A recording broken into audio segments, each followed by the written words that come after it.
이해하면 무서운 이야기. 나의 어린 시절은 굉장히 불우했다. 집은 찢어지게 가난했고 부모님은 일주일에 한 번 얼굴을 볼까 말까 할 정도로 나한테 무관심하셨다. 나는 항상 혼자였다. 그래서 친구를 사귀는 방법도 누군가와 대화를 하는 방법도 몰랐다. 때문에 학교에서도 친구를 사귄 적이 없었고 성적은 늘 하위권을 맴돌았다. 그리고 시간이 흘러 성인이 된 나는 어렸을 때와 별반 다르지 않은 생활을 하고 있다. 아니, 오히려 더 안 좋아졌다고 해야 하나?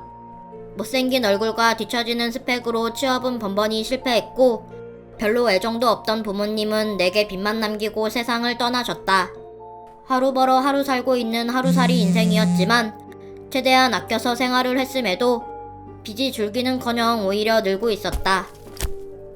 그러던 어느 날 건설 현장 알바를 하게 되어 타지에 내려왔는데 산책을 하던 중 길을 잃고 말았다. 그래서 정처 없이 떠돌다 우연히 어떤 슈퍼 하나를 발견하게 됐다. 슈퍼 주인에게 길을 물을 생각으로 들어갔지만 사람은 보이지 않았고 별 희한한 물건들이 눈에 들어왔다. 미래가 보이는 스티커라던가 원하는 음식의 맛을 내는 과자라던가 난생 처음 보는 물건들이었다. 애들 장난감인가? 그렇게 나도 모르게 제품들을 훑어보고 있는데 그중 하나가 내 눈에 띄었다. 과거 여행을 할 수 있는 QR코드? 1시간 정도 과거로 되돌아갈 수 있는 일회용 QR코드였는데 과거의 인물과 대화까지 가능하다고 적혀 있었다. 그 순간 나는 외로웠던 어린 시절이 생각났다. 항상 혼자였던 어린 나와 놀아주고 잠시나마 외롭지 않게 얘기를 나누고 싶었다. 그거 사려고? 그런데 그때 낯선 목소리에 깜짝 놀라 뒤를 돌아보니 슈퍼 주인처럼 보이는 할아버지가 나를 쳐다보고 계셨다. 안녕하세요. 길을 잃어서 물으러 들어왔다가. 작업복을 보아하니 옆 동네 공사장에서 일하는 인부인가 보구만. 아, 네. 나가서 왼쪽으로 쭉 걸어가면 옆 동네가 나올게야. 감사합니다. 그런데 여기 있는 제품들 진짜인가요? 진짜 과거로 돌아갈 수 있는 거예요?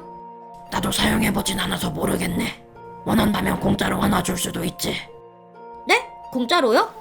사용해보고 마음에 들면 다시 여기로 와서 많이 사갈 수가 있으니 일종의 샘플 제공인 게지. 그거로 할 텐가? 할아버지는 내 손에 들린 QR코드를 쳐다보며 물었다. 네, 그럼 이거 한번 사용해볼게요. 가져가게나. 대신 과거로 돌아가면 미래의 일을 발설할 수는 없네. 미래의 일이요? 뭐 로또 번호 그런 거요? 그래, 미래에 일어나는 일들 또한 얘기할 수 없을 게야. 네, 그런 건 상관없어요. 그냥 외로웠던 어린 저와 잠깐이나마 놀아주고 싶거든요. 그럼 가져가게. 정말 그냥 가져가도 되나요?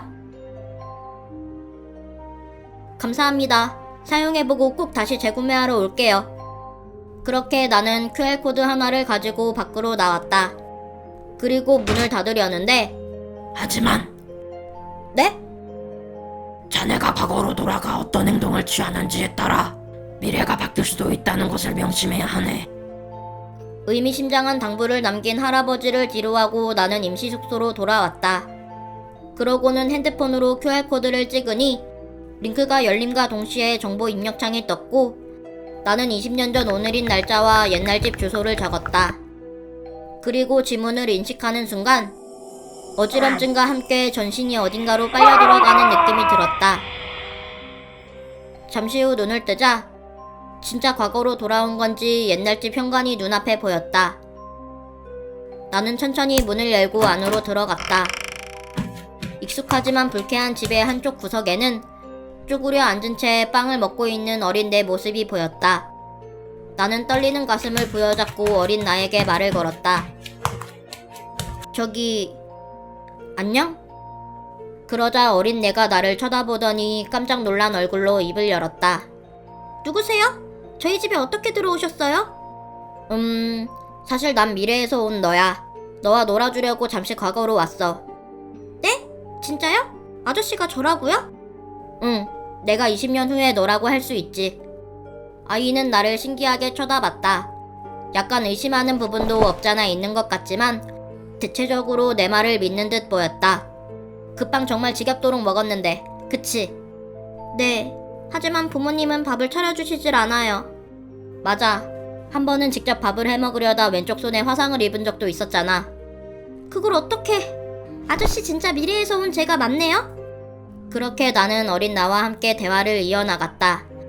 어린 나 역시 내 자신이었기 때문인지 우리는 상당히 말이 잘 통했다. 그러다 보니 1시간이라는 시간은 정말 빠르게 지나갔고 서서히 어지러워지기 시작했다. 이제는 현재로 돌아갈 때인 것을 직감하게 되었다. 나는 어린 나에게 인사를 했다. 그러고는 곧 다시 돌아와 외롭지 않게 대화를 또 나누겠다고 약속했다.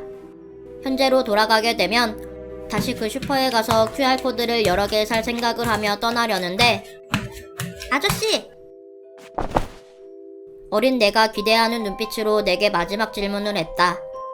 미래에는 제가 지금보다 더 나아진 생활을 하고 있겠죠?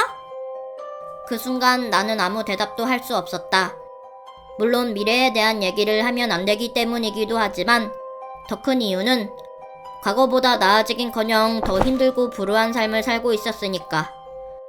내가 아무 대답도 하지 못하자 어린 나의 눈빛은 점점 절망으로 바뀌며 그제야 내 행색을 훑기 시작했다. 그리고 그 모습을 끝으로 나는 다시 현재로 돌아왔다. 어린 나는 지금 어떤 생각을 하고 있을까?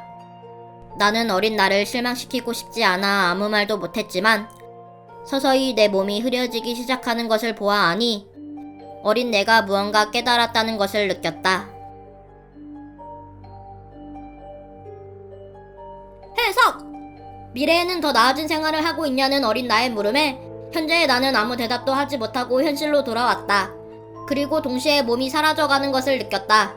그 말은 즉 번듯한 차림이 아닌 누가 봐도 초라한 행색으로 대답을 하지 못하는 현재의 나를 보며 어린 나는 미래에도 암울한 환경을 벗어나지 못하고 더 힘들게 살게 될 거라는 것을 깨닫게 된다. 그래서 어린 나는 스스로 목숨을 끊게 되고 그로 인해 현재의 나 역시 자동적으로 사라지고 있는 것이다.